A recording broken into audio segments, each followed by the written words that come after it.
Outre les parties de côte enchanteresses connues dans le monde entier, la Ligurie comprend dans son petit territoire des milieux très différents, avec des situations naturelles propres à d'autres latitudes et des témoignages historiques et culturels d'époques différentes.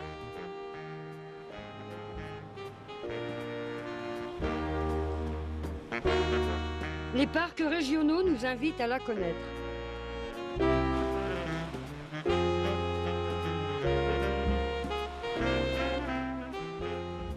Le système régional des zones protégées offre une description efficace de l'extraordinaire variété du milieu de la Ligurie. Terre âpre et douce, avare et généreuse en même temps, modelée, peut-être plus que partout ailleurs en Italie, par l'œuvre infatigable et assidue de l'homme. Avec 6 grands parcs, 2 petits parcs et 3 réserves naturelles instituées, le système des parcs liguriens comprend le 12% du territoire régional. Cette proportion augmente considérablement si l'on inclut le jardin botanique et les 2 autres grands parcs en voie d'institution. Le système, en outre, est intégré par un réseau de nombreux sentiers, de chemins muletiers et d'anciennes routes du sel qui se réfèrent à l'Alta Via dei Monti Liguri, la haute voie des montagnes de la Ligurie. Presque un parc linéaire avec une étendue de plus de 400 km le long des crêtes montueuses de la région.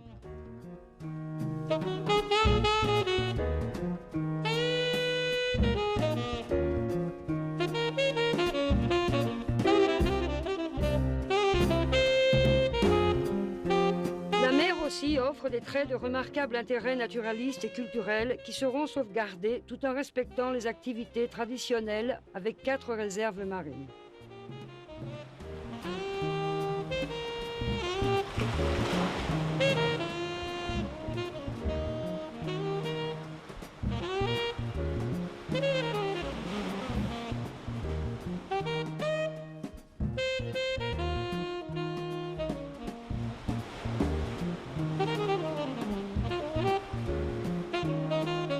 Les goélands royaux ont choisi la haute falaise méridionale de l'île Gallinara, réserve naturelle régionale pour nidifier en toute tranquillité, en formant l'une des colonies les plus grandes de la mer Tyrrhénienne du Nord.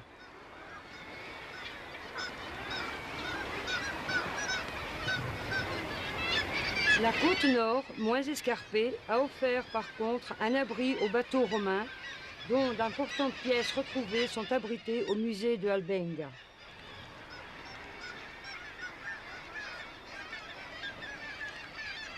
Dans la luxuriante végétation méditerranéenne, on trouve une grande variété florale, paléo-méditerranéenne et des reptiles rares.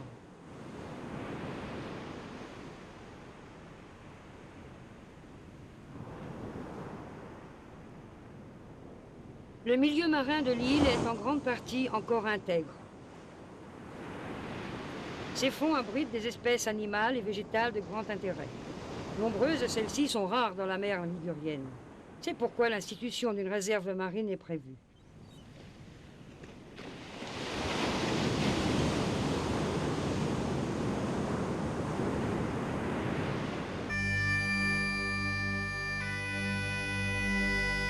Peu savent que l'autoroute des fleurs près de Cerial traverse l'important dépôt fossilifère du Rio Torzero, réserve naturelle régionale. La zone, par contre, est de renommée mondiale parmi les paléontologues pour l'abondance, la variété et l'exceptionnel état de conservation des fossiles qui remontent à la période Pliocène. On peut observer des pièces retrouvées intéressantes dans le musée de la réserve à Peagna, disposant d'un équipement d'avant-garde pour la recherche et la didactique.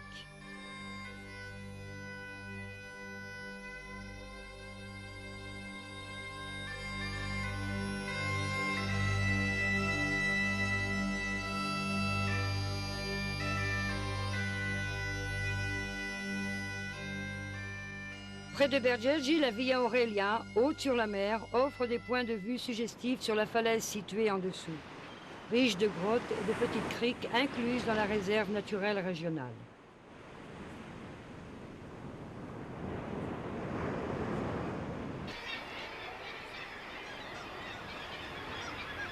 L'îlot, cône suggestif de roches calcaires partiellement recouvert de maquis méditerranéens, fut caractérisé par des implantations humaines dès l'Antiquité.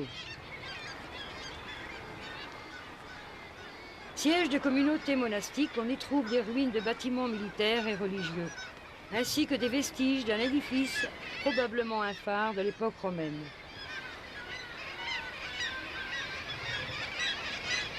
Les eaux et les fonds marins qui entourent l'île seront bientôt sauvegardés par une réserve marine.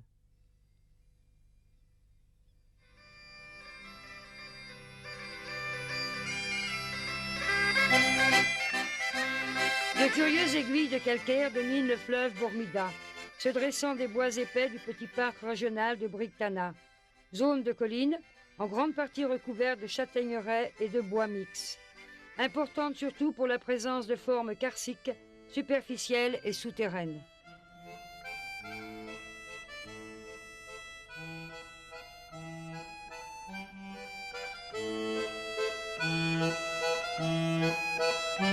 Dans certaines cavités, on peut voir les niches de décollement de pierres meulières, fruit de l'œuvre de patients tailleurs de pierre.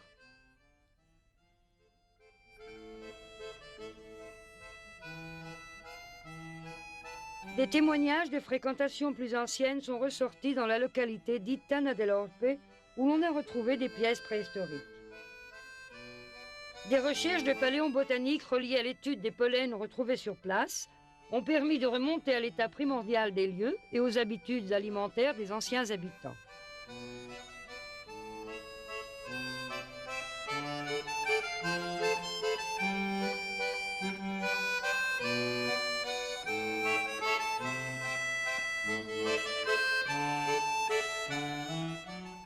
Les pentes douces cultivées des langues di Piana Crizia, dans le petit parc régional homonyme, sont parfois interrompues par les calanques, suggestives formes érosives communes dans les langues piémontaises voisines, mais uniques en Ligurie. Presque des vagues de sable et d'argile où la végétation pionnière semble presque flotter.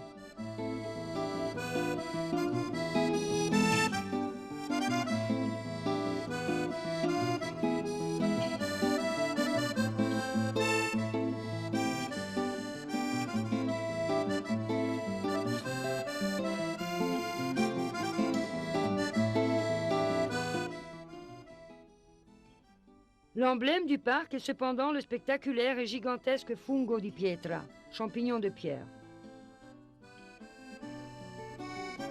Le monument naturel est constitué d'un grand bloc ophiolitique soutenu par une colonne de détritus, modelé par l'érosion due surtout au ruissellement des eaux superficielles.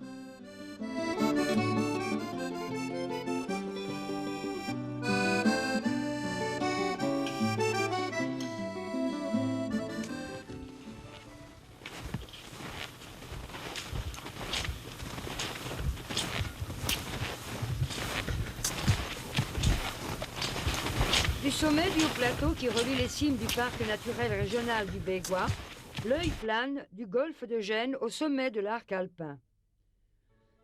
Nous sommes sur la partie de la ligne de partage des eaux apennines la plus proche de la mer, avec des montagnes atteignant les 1200 mètres d'altitude à peu de kilomètres des plages d'Arenzano et de Cogoletto.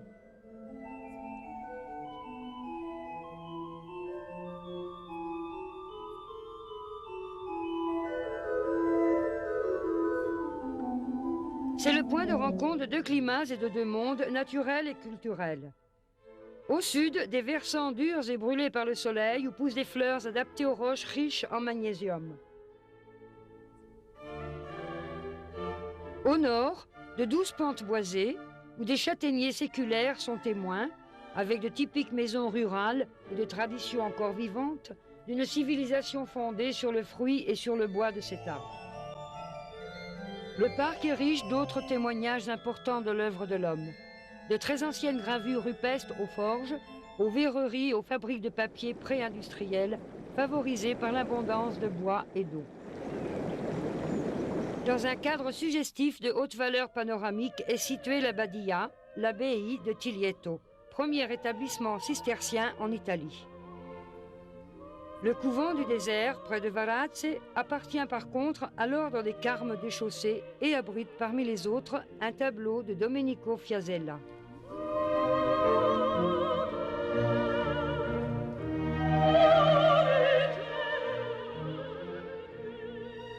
L'inexpugnable Castello della Pietra, château de la pierre, et d'autres manoirs suggestifs remontant à l'époque des anciens fiefs impériaux dominent les vallées qui montent vers le Monte Antola, cœur du parc naturel et régional homonyme. Le parc s'étend sur la chaîne montueuse qui relie la vallée Scrivia à la vallée Trebbia. Ici, la grandeur et la décadence de puissantes familles génoises s'entrecroisent avec la continuité d'une civilisation paysanne millénaire, scandée par les rythmes des saisons et des fêtes religieuses. Le sage équilibre atteint par l'homme avec la nature est témoigné par le système des voies de communication et des anciennes implantations.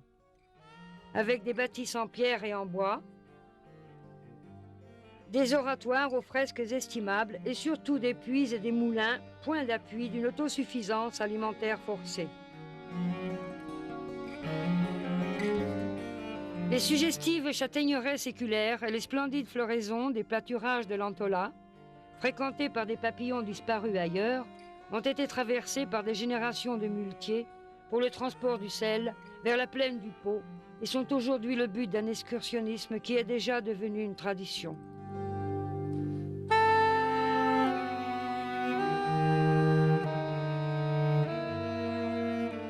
Un gigantesque bloc de conglomérats a contrasté l'érosion météomarine sur les couches d'un grès plus tendre situé derrière, en donnant origine à un promontoire de plus de 600 mètres de haut et s'étendant dans la mer sur une distance de plus de 3 km, il Monte di Portofino, parc naturel régional.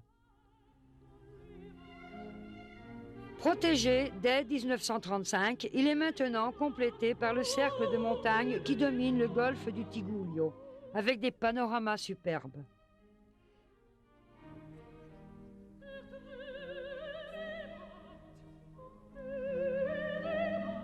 Les édifices historiques architectoniques sont remarquables.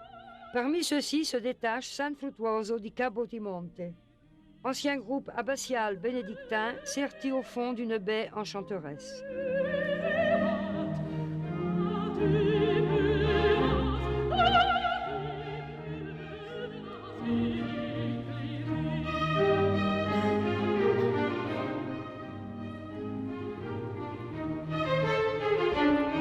Point de contact entre deux réalités géologiques, le promontoire est aussi la rencontre entre le milieu de l'Europe centrale, des bois de plantes caducifoliées du versant nord, et celui méditerranéen du versant sud, où pousse la chènevotte, plante d'origine africaine utilisée dans le passé pour tresser les cordes et comme couverture et revêtement des fenils.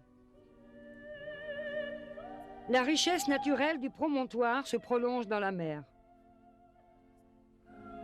Les fonds marins abritent une grande variété de faune et de flore marine et seront bientôt sauvegardés par une réserve marine.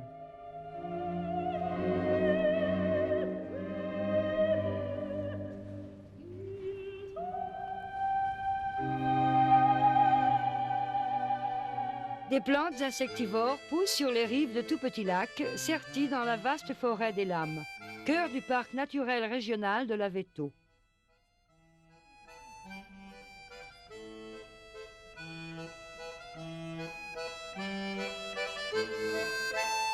Le paysage, dominé par les plus grandes cimes apennines de la Ligurie, de 1600 à 1800 mètres, rappelle les zones alpines de l'Europe centrale, aussi pour les vastes pâturages et prés de fauches, entretenus grâce aux activités de l'élevage des bovins et à la production d'un fromage typique.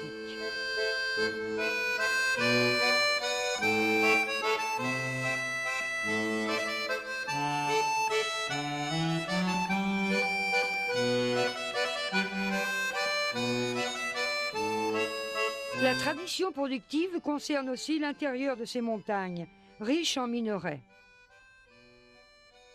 Bientôt, grâce au financement du parc et à l'engagement passionné des mineurs, il sera possible de visiter une mine profonde de manganèse en petit train très suggestif.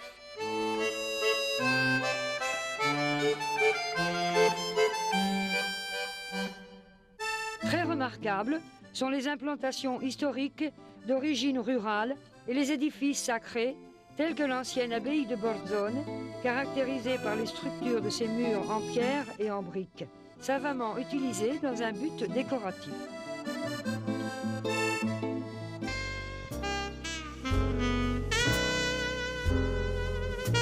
des siècles, des générations de paysans ont modelé les versants escarpés de la côte en créant un paysage cultivé en terrasse unique au monde. Au milieu des vignobles, accrochés à la falaise, se dressent des agglomérations compactes, les Cinque Terre.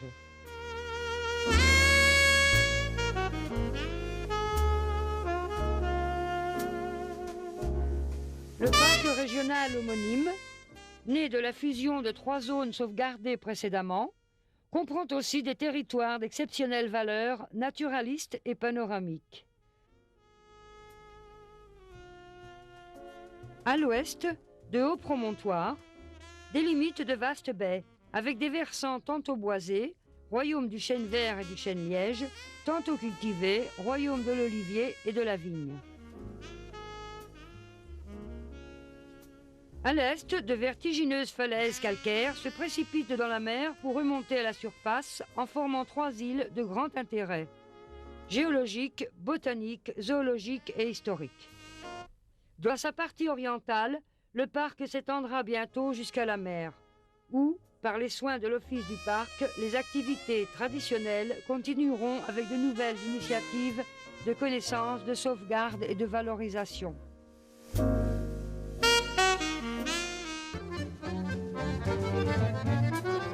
Du sommet du promontorio del Caprione, au milieu de la luxuriante végétation méditerranéenne, on reste sans souffle devant le panorama du golfe de la Spezia à l'ouest et de la plaine fertile du fleuve Magra, avec en arrière-plan à l'est les Alpes apuanes.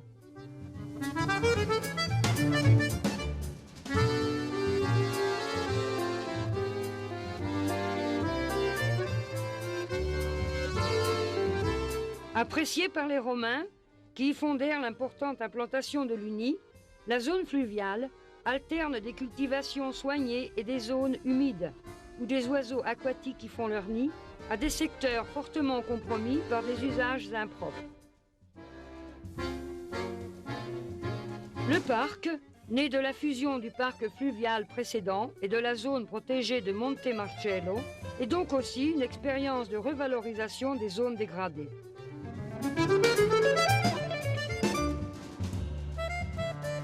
Affluent du Magra, en s'enfonçant dans des méandres rocheux ou en s'élargissant dans de petites plaines cultivées, coule le Vara, qui représente le trait fluvial le plus intègre du parc.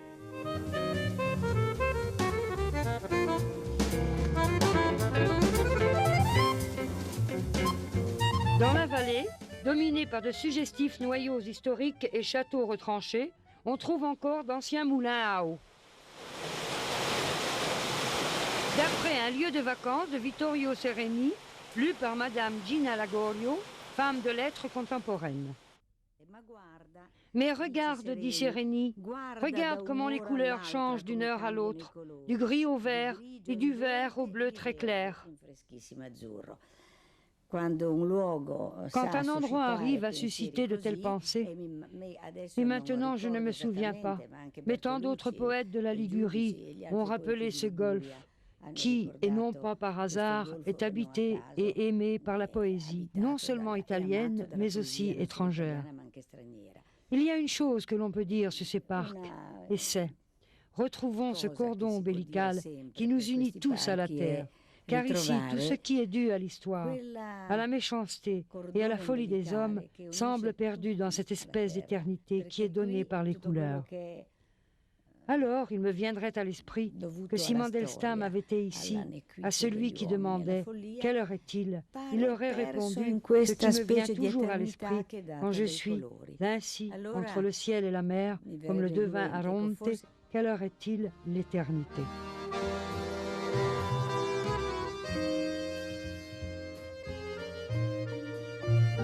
Avec des vues spectaculaires, d'un côté vers la mer et de l'autre vers la plaine du Pô et les monts de l'arc alpin, l'Alta Via dei Monti Liguri, la haute voie des montagnes de la Ligurie, offre des différentes possibilités de jouissance. Non seulement pour des motifs d'intérêt naturaliste ou historique, mais aussi pour des caractéristiques et des difficultés de parcours, permettant la pratique d'activités sportives telles que trekking, cyclo-excursionnisme, tourisme équestre et nombreuses autres activités du temps libre. Divisé en étapes, pour la plus grande partie fournies d'équipements, l'itinéraire parcourt toute la région en traversant le cœur des grands parcs, du Bégoin, de l'Aveto, du futur parc des Alpes liguriennes, en reliant les deux extrémités de la côte ligurienne, de Ventimille à Bocca di Magra. Grâce à sa position stratégique, l'Alta Via, la haute voie, est insérée en tant qu'axe portant dans l'itinéraire dénommé Sentiero Italia. Le tracé particulier de son parcours garantit en effet la liaison entre les grands sentiers de passage pour les troupeaux de l'Apennin central et les sentiers muletiers de la chaîne alpine. Monsieur Enrico Martini est professeur à l'Université de Gênes. Nous, les Italiens, nous sommes très habiles à fermer l'écurie quand les chevaux sont dehors, ou à pleurer sur nos erreurs quand il n'y a plus de remède. Les bilans complets, nous les faisons seulement lorsque notre communauté est gravement frappée par des désastres, genre inondations, incendies dévastateurs ou éboulements gigantesques. Avant, nous n'en sommes pas capables, et je pense que notre communauté doit investir beaucoup dans la requalification du territoire. Un parc peut être un agent promotionnel, même sous ce profil. Les bénéfices, nous les verrons ensuite dans des temps mi-longs, avec la sauvegarde du territoire et des activités humaines contre les déséquilibres qui malheureusement affligent notre communauté.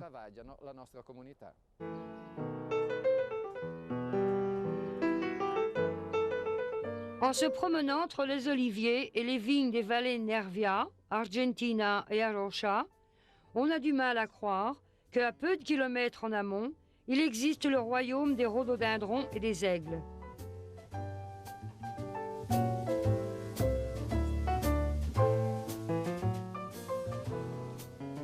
Les routes couvertes et étroites des anciens noyaux habités, qui ressemblent à des organismes pétrifiés mais encore vivants d'arômes méditerranéens, anticipent les clairs obscurs des sentiers taillés dans de vertigineuses falaises calcaires.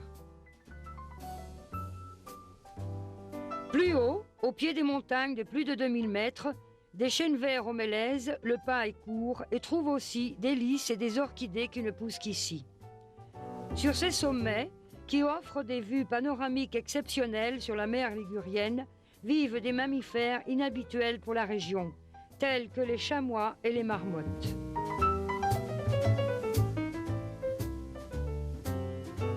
Le futur parc naturel régional des Alpes liguriennes offre une extraordinaire variété de climats et de milieux dans une suite si rapide qu'il est bien difficile de trouver dans d'autres parties du monde.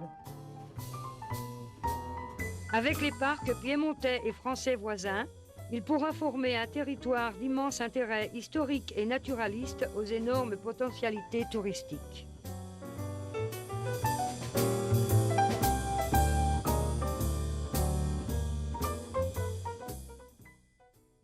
Entre Finale et Nolli, localité côtière riche d'histoire, on trouve avec la mer un imposant système de hauts plateaux et de vallées profondes, de falaises calcaires dénudées et d'épais étendues de maquis méditerranéens. Le futur parc naturel régional de Finalaise. C'est un exceptionnel étalage de phénomènes karstiques, avec grottes suggestives et de témoignages de civilisations passées, des gravures rupestres aux ouvrages monumentaux, du réseau routier romain aux nombreux exemplaires d'architecture méditerranéenne, qui reflètent, dans des formes assez semblables à celles de l'Afrique du Nord, les conditions particulières du milieu et les influences historiques.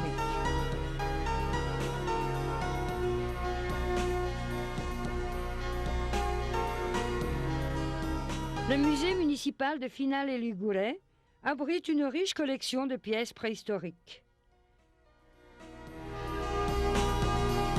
La flore et la faune comprennent des espèces endémiques et rares, telles que les campanules qui poussent seulement sur les rocs de Capo Nolli, ou des rapaces auxquels, grâce au bon sens des utilisateurs des nombreuses palestres de grimpées sportives, sont réservés des sites pour la nidification.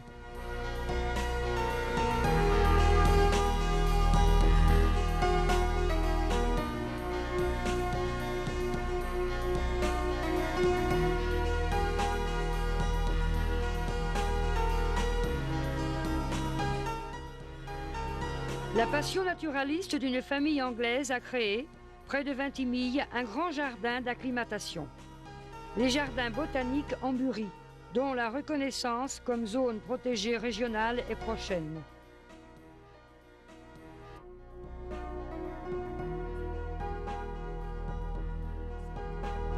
Grâce au climat extraordinairement doux, des plantes provenant du monde entier y prospèrent, même les plantes typiques de latitude tropicale et subtropicale.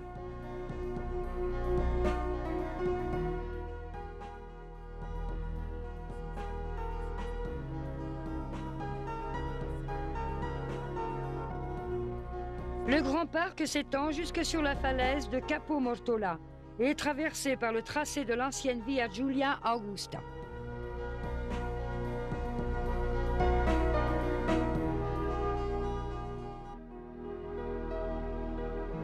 L'histoire des parcs liguriens commence en 1977 avec la loi régionale numéro 40, qui fournit une première détermination des territoires de plus grande valeur naturaliste environnement, dignes de mérite à être destinés à la formation des zones protégées. Les objectifs prioritaires de la loi étaient la sauvegarde du territoire et sa mise en valeur pour favoriser le relancement des activités économiques, souvent en difficulté dans les zones montagneuses. Dans la réalisation de cette première disposition, et suite à un ample et vif débat, le système régional des zones protégées de la Ligurie a graduellement pris du corps, grâce à des lois institutives appropriées promulguées de 1982 à 1989. C'est ainsi que nombreux parcs parmi les plus importants prévus ont été institués. Par la suite, avec l'approbation du plan territorial de coordination du paysage, la région mettait sous sauvegarde les zones restantes d'importante valeur d'environnement. Suite au dispositif de la loi cadre nationale sur les zones protégées numéro 394 de 1991, la région Ligurie a conformé sa propre législation en matière, en promulguant en 1995 la loi régionale numéro 12, reclassement des zones protégées. Cette loi ouvre une nouvelle ère en reclassifiant en parc ou réserve toutes les zones protégées et en confiant la gestion à des organismes appropriés disposant de leur propre personnel et de leur structure. Les organismes devront posséder des instruments efficaces d'exécution. Le plan du parc, destiné pour la requalification, l'organisation et la jouissance du territoire, et le programme pluriannuel socio-économique qui devra coordonner l'emploi des ressources publiques et privées en développant les potentialités des entreprises locales. Les parcs, ainsi que les organismes de gestion relatifs, ne devront pas représenter des entités isolées, mais opérer en partageant les expériences et en exécutant des actions homogènes et concomitantes pour transformer le système régional des zones protégées en réalité concrète de développement soutenable au service des communautés résidentes et des visiteurs, en mesure d'intégrer et l'environnement et la présence humaine.